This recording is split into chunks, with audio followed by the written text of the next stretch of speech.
Hey, what up?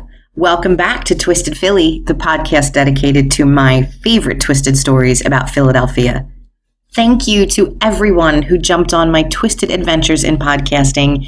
It was really humbling to receive so much support on social media and email since the first episode. So I've got to take a minute to give a few what-ups to some very cool people. A what-up is like a shout-out, Philly style. So what up to the amazing women of two of my favorite podcasts, The Apex and The Abyss, and The Vanished podcast. These women promoted my first episode. They offered me support and encouragement, which left me sort of starstruck because I've been following both those shows for a while. My second what up is to my dear friend Adam, who sent me a link entitled 27 Steps to Getting Your Podcast on iTunes. When I opened the link, I had already completed the first 8 or 9 steps, so I was feeling rather proud of myself, as if I was a podcasting genius before I even began. Then I read through the next 10 steps, and I was like, oh, fuck. But I guess it all worked out in the end, because you're listening. So last week, I told you the story of Philadelphia corpse collector Harrison Marty Graham. Now, I love true crime, and trust me, there will definitely be more true crime stories like Marty's. But that's not all I love about Philly. I love the creepy, the haunted, I love the unexpected and the unusual, and I want to share with you my other passions for Twisted Philly. And there is no place I am more passionate about than the Mütter Museum of Medical Oddities. One of the things that I love about Philly so much is our museums. The Philadelphia Museum of Art, the Franklin Institute, the Please Touch Museum with the Star Wars Day in summer, and it's an absolute friggin' madhouse that day. These are beautiful buildings, rich with history and culture, and trust me, the Mutter is full of both. So I should probably warn you, you're going to hear me slip like I just did and say Mutter when I'm trying to say Mutter. Now, I know it's not Mutter and it's not exactly Mutter. It's some blend between the two, and then you throw my Philly accent into it and it comes out Mutter, like a D instead of a T. So go ahead and laugh because I'm laughing at myself for the way I say it. I never visited the Mutter until I was an adult. Now, it's definitely the sort of place my dad would have loved, and he would have loved that a place like this would have totally freaked out my mom. Yet, we never visited. We did the Franklin Institute, and we did the Art Museum constantly, but the Mütter Museum was never on our to-do list. I remember in my 20s, a dear friend telling me about a business networking event of all things she attended at this weird medical museum with skulls and slices of tumors, and I was hooked. What is this place? How did I not know about this? Where is it, and how soon can I get there? And thus, my love for the Mütter Museum of the College of Physicians of Philadelphia was born. This episode is dedicated to all things Mutter, and it's an episode that I'm going to call Mutter Butter. When I was little, Nutter Butters were my favorite cookies. They were shaped like peanuts, and they looked like Mr. Salty, the little peanut man that danced on TV, and the peanut butter inside didn't really taste like peanut butter. I mean, I'm sure there were peanuts in it, no offense to the company that made Nutter Butters. But it was more like the sweet peanut butter inside of a Reese's cup. So it was surprising and unexpected and delicious. And that's the same way that I would describe the Mütter Museum. It is always surprising. It is highly unexpected. And I think they are delicious in the commitment they make to medical science and preserving the legacy of the museum's namesake. And that's where we're going to start today, because without Dr. Mutter, there would be no Mütter Museum. While Dr. Thomas Dent Mutter spent most of his life in Philadelphia, he wasn't actually a native of our city of brotherly love. And as you'll find out, our sweet city didn't always show him much love either. He was born in 1811 in Richmond, Virginia, to Lucinda and John Mutter. Now, this sounds kind of creepy today. In 2016, his mother was just 15 years old when she married his father. But hey, it was the Victorian era, and the highlight of any young genteel lady's life was to marry an eligible husband. And girl, you had to do that shit before things started to sag. Unfortunately, sorrow plagued Dr. Mutter's young life. He was orphaned by the age of 8, and this was due to the passing of his younger brother when his brother was just about a year old and Dr. Mutter was 3. His mother then passed away about 5 months after his little brother. And then when Thomas Mutter was barely 8 years old, his father passed away. He had taken a journey to Europe for ill health, and unfortunately, it did not yield the restorative benefits he was hoping for. Oh, and then when, right after Mutter's father passed away, his grandmother, who had been caring for him, died as well. So yeah, his early years of childhood sort of sucked. But like a Dickens novel, Mutter eventually landed with a kind benefactor, a family friend. He had a meager inheritance from his family. So he was set, not necessarily well off, but cared for throughout his youth and his young adulthood. Now, during that time, he was also plagued by 2 things. One was infirmity, and the other was an obsession with clothes. The man could dress. He was charming, he was handsome, and he wore a tight-fitting suit like nobody's business. Dr. Mutter was kind of a baller, long before the term ever existed. Now, in the early 19th century, the city of Philadelphia was like the holy grail of medicine. This was the place to be for aspiring surgeons, for young physicians, for apothecaries, provided you were white and male. Yeah, white and male. So as long as you met that criteria and attended a certain number of lectures and could prove that you understood what you learned in the lectures, you basically were a physician. The University of Pennsylvania was where it's at if you wanted to become a physician in the 1800s, and that's where Mutter went to complete his studies. After he graduated, he spent some time in Europe, which was the thing to do back then, and he studied in Paris, where his snappy clothes and flamboyant personality were very appreciated by the Parisians, certainly much more than the Quaker Philadelphians. While he was in Paris, he learned about plastic surgery. And at the time, the idea of plastic surgery was really treating patients with deformities who didn't require life-saving surgery, but their lives could significantly benefit from procedures that would improve, repair, or remove a disfigurement, provided these folks didn't die as a result of the surgery. Now, after about a year abroad, Dr. Mutter returned to Philly and opened his own practice, but success really eluded him for a while. He had his fair share of haters. Why? Well, because he sort of slapped tradition in the face. You know, he dressed better than everyone else. And when he was a professor at Jefferson Medical College, he built relationships with his students, and this was sort of unheard of. You know, he would do things like say hello to them when they entered the room, and he would treat them as intelligent people. You know, I know you remember in high school and college, there was always 1 or 2 teachers that everyone loved more than the rest of the faculty because they saw us as people, not just one of 100 drones ushering in and out of their classrooms or lecture halls. They saw us and addressed us and engaged us and challenged us, and they wanted to know what we thought or what we had to say. I know who those teachers were for me, and I'm sure you do too. Well, Dr. Mutter was that guy. He also empathized with his patients, and this was in an era where being an old codger before you were really old was the sign of a learned physician. Mutter really felt for people, and he showed patients he cared. He taught his students to care. He advocated for patient care. So these were all things that really stood him apart from so many of his peers. Now, he did have a few mentors that encouraged his career and helped pave a way for him to make a name for himself as a renowned surgeon who would try procedures and invent procedures that nobody had ever heard of before. He was also an early adopter of anesthesia by ether. So when many other high-ranking physicians, especially in Philadelphia, were against it or even afraid of it, he was someone that was really promoting the concept and the uses there. And the crazy thing was, prior to the discovery of ether as an anesthesia or an anesthetic, you were awake and communicating with your surgeon during the procedure. You were awake, as in, yes, doctor, I do feel the scalpel cutting into my flesh. No, it does not feel pleasant. And yes, I am trying not to scream like a fucking banshee from the pain.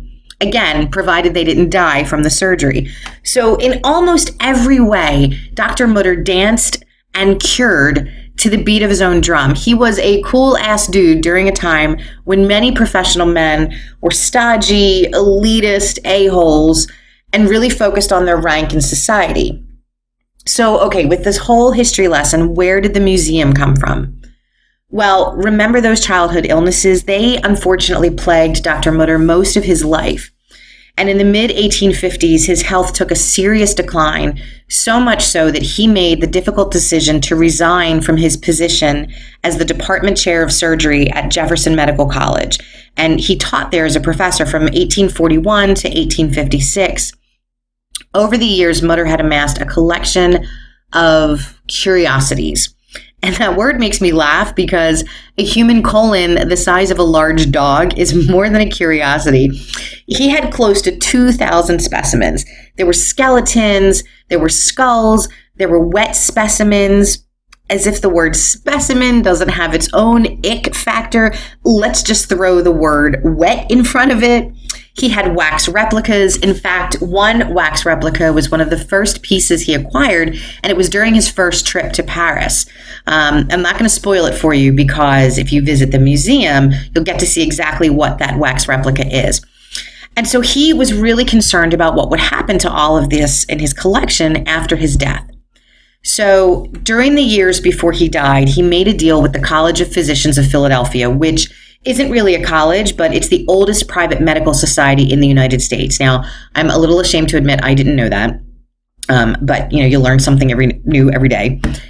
And to me, when I read that, it sounded like the Freemasons or the Illuminati, which is not fair of me at all to say that the College of Physicians of Philadelphia sounds like either of those organizations because I have absolutely no information or fact to base that assessment on.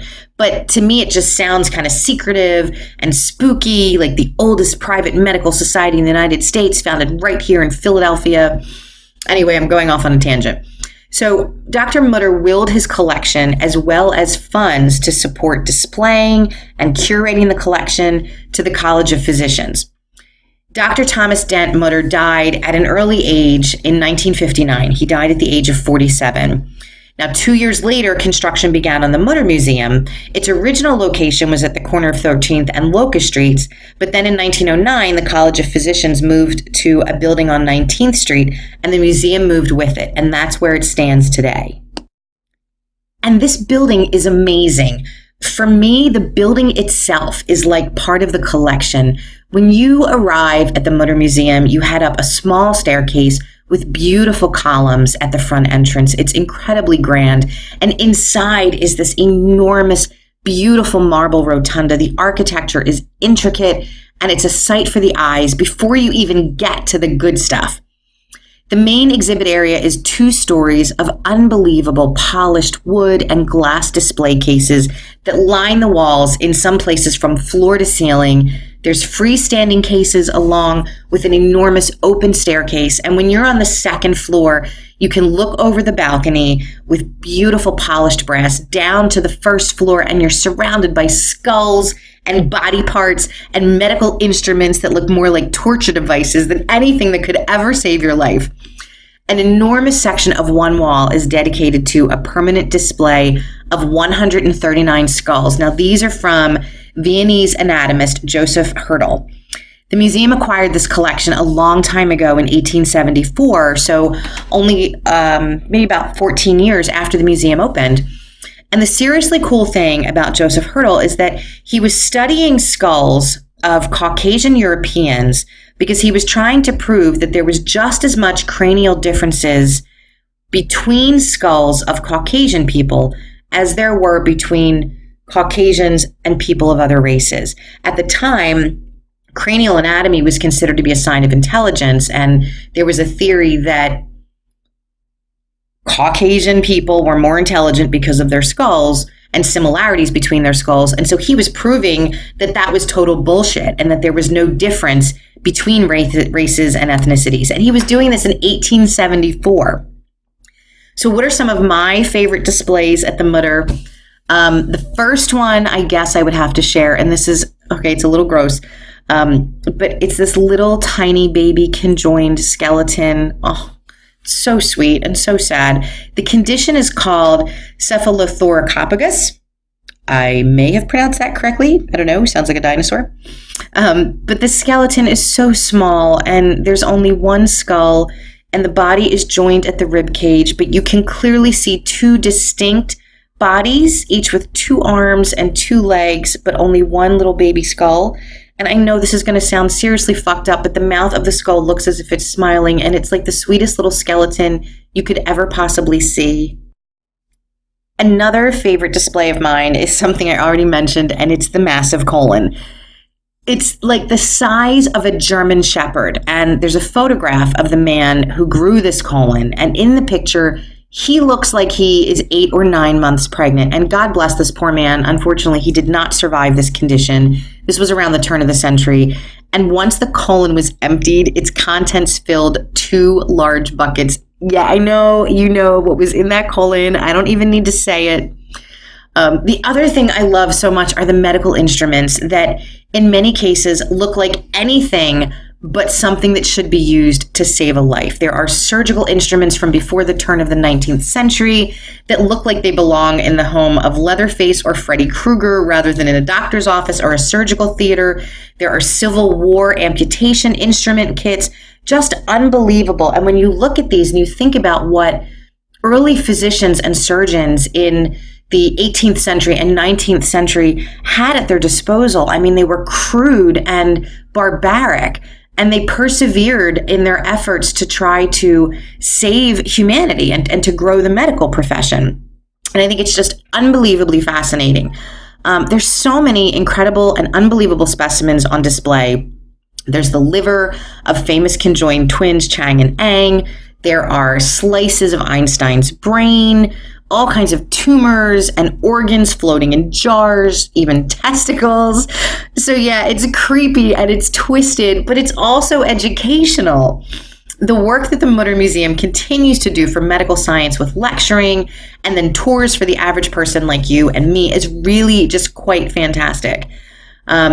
And the special events are also what I think are one of the best parts about the museum. There are 2 events I attended, one a few years ago and one just this summer, and I absolutely loved every minute of them.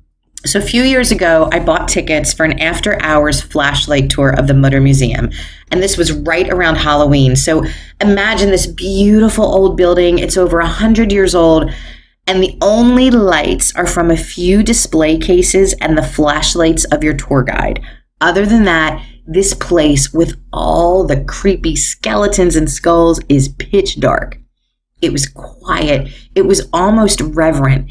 And then, as if touring it in the dark wasn't cool enough, we got to go behind the scenes. Yes, please show me shit people never get to see because it makes me feel so special and I think I know more than everyone else. Okay, I'm getting way too excited right now just retelling this experience. So we were taken into the library. Now, I am a book freak.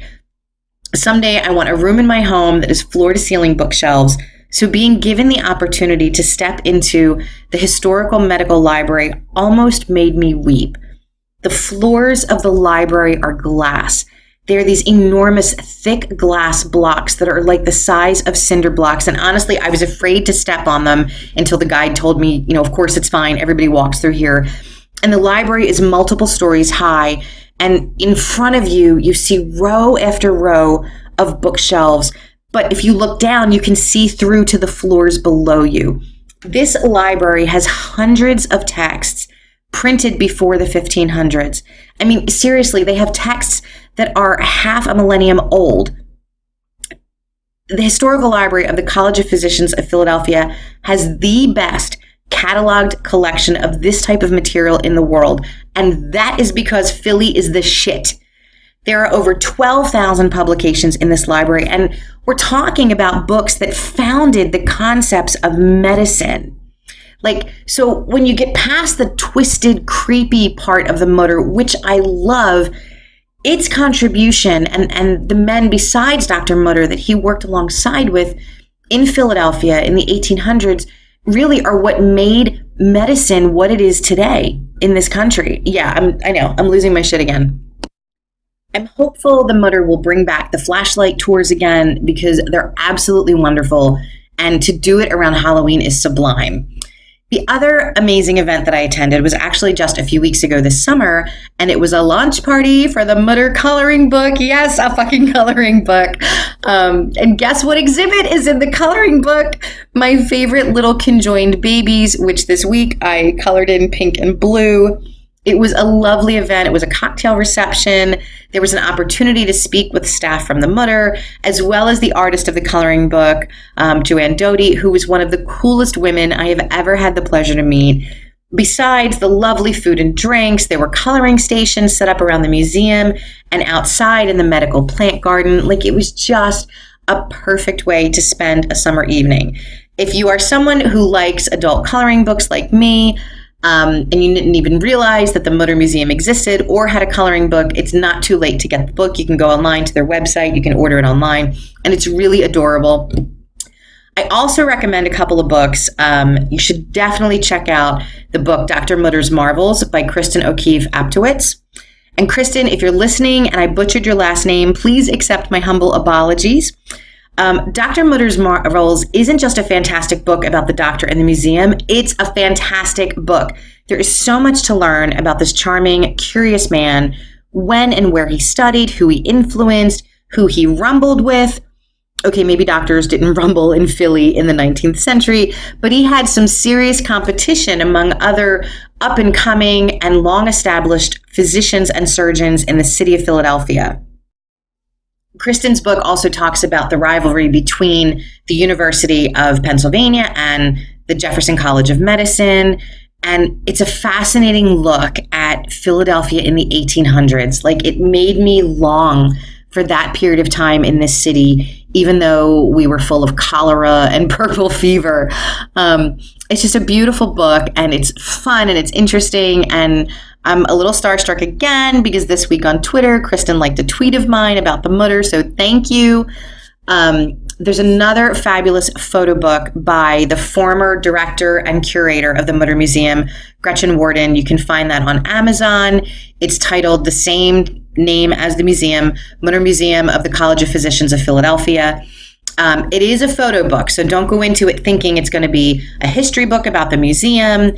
But the pictures are unbelievable. So if you live, in a place where it's not easy to get to Philly to visit the museum, this would be a great book for you to check out because you can see so many of the unbelievable exhibits that are in the museum. As I was working on this week's episode, the Mutter hosted a pop-up beer garden in their medical plant garden outside of the museum. See, that's what I love about this place. They honor the history of medicine in our great city. They're still committed to continuing the tradition of education, and they blend it with creative modern thinking to keep generations interested in what they have to offer. And I absolutely believe that creative thinking really started with Gretchen Worden and the time that she was the director of the museum. And you all know Philly loves their pop-up beer gardens. The museum also is a terrific website. There's so much information about the history of the museum, about permanent exhibitions. There's information about special exhibitions and upcoming events. Speaking of events, you can actually rent the Mutter. Like, seriously, I could rent it for a party. And considering that I will never get married ever again, I'm thinking of throwing myself a milestone birthday bash in a few years. I can't think of anywhere else I would rather host a party than at the Mütter Museum. Well, Twisters, that is all from me for this episode. Yeah, I made up a cute little nickname for my listeners. I'm calling you Twisters. I hope you like it. If you don't, there's not much you can do about it because I'm going to call you Twisters anyway. And you true crime junkies, don't worry. I promise there will be more true crime and serial killer episodes coming up. But serial killers isn't the only thing on the menu in Twisted Philly. So thanks for listening. Thanks for going on this journey with me back in time to learn about Dr. Thomas Dent Mutter. If you live in the Philadelphia area or within a decent driving distance, I seriously encourage you to check out the museum. I also want to mention that the museum had no idea I was doing this podcast this week. I have not been asked by them to talk about the museum. This is all me because it really is my absolute most favorite museum in the city of Philadelphia. Thanks again for listening, and ciao for now. Stay twisted. Oh, one last thing before I forget. So there are a few little audio glitches in this episode, and that is partly because I am recording while I'm on vacation. That's right, Twisters. I am in the beautiful city of Cape May, New Jersey, and I didn't want to wait an entire week before releasing a second episode. So I tried to create a space that would be conducive to recording in my hotel room. And while I've been recording, I can hear toilets flushing in the rooms on either side of me. I could hear a maid vacuuming. I can hear kids screaming from the pool. Hopefully you didn't pick all of that up, but I wanted to let you know why there might be a couple little glitches and say thank you for bearing with me. Stay twisted.